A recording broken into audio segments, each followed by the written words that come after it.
what does it mean to be anti-racist, right? One of the things you'll notice, many folks will say, I understand white privilege, so therefore I'm not racist, okay?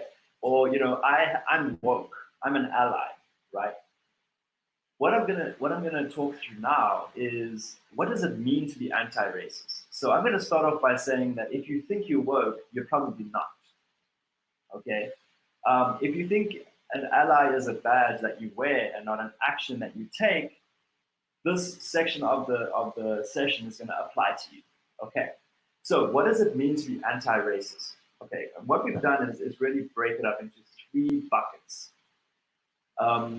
One bucket is the apathetic person who will tell you that I am not racist. I don't see color. I am not racist. Other people are racist, not me. Okay. The non-racist person will say things like they have a passive understanding of racism. They will just say, look, I am woke. I have read Peggy McIntosh's article on white privilege. I have read this book, or I've watched this article, or I've read this book, or I've watched this movie. So I am a woke person. I have arrived at a point of anti-racism. Okay, so that's a form of non-racism because anti-racism is an active process that never actually ends. Okay, and so anti-racism says, how can I consciously, frequently, and consistently make equitable choices daily? Anti-racism is a posture. It's a way of thinking and doing and being that actively recognizes power, how it operates in the world, and then works consciously and consistently to unpack and work against that power. Okay, so you'll find anti-racists feeling very uncomfortable with the term ally, especially the idea of naming themselves as an ally. Okay, if someone's naming themselves as an ally, there's some issues there with that. An anti-racist doesn't say things like, for example, I'm not like those white people, right?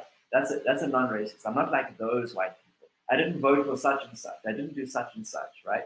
They're advocating themselves, differentiating themselves from white people, and in some cases, performing white allyship.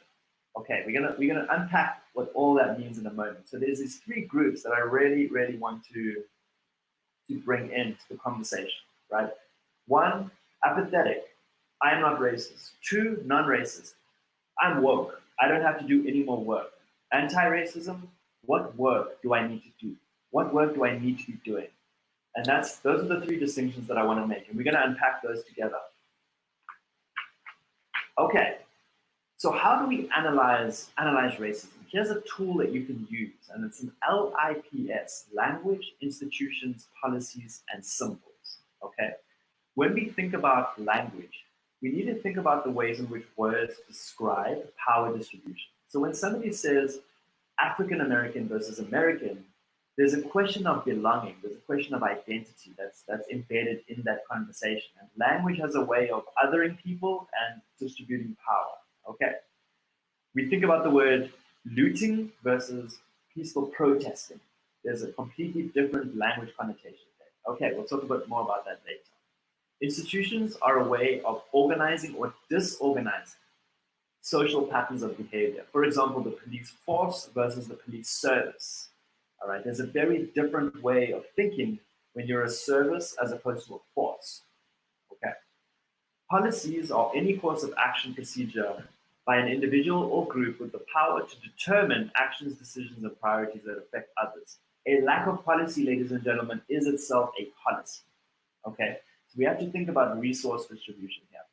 Symbols are anything that carry meaning to a specific society or culture. These often represent the perspectives of those with power. For example, Mount Rushmore is a fantastic example of this idea of the founding fathers, as if they founded this country when there were in fact people here already. Okay, so the idea of who has power to tell the story. A great ironic example of this that I always share is that W.E.B. Du Bois, a black man, in 1930, he wrote a book called The Soul of Black Folks, in which he used the term white privilege.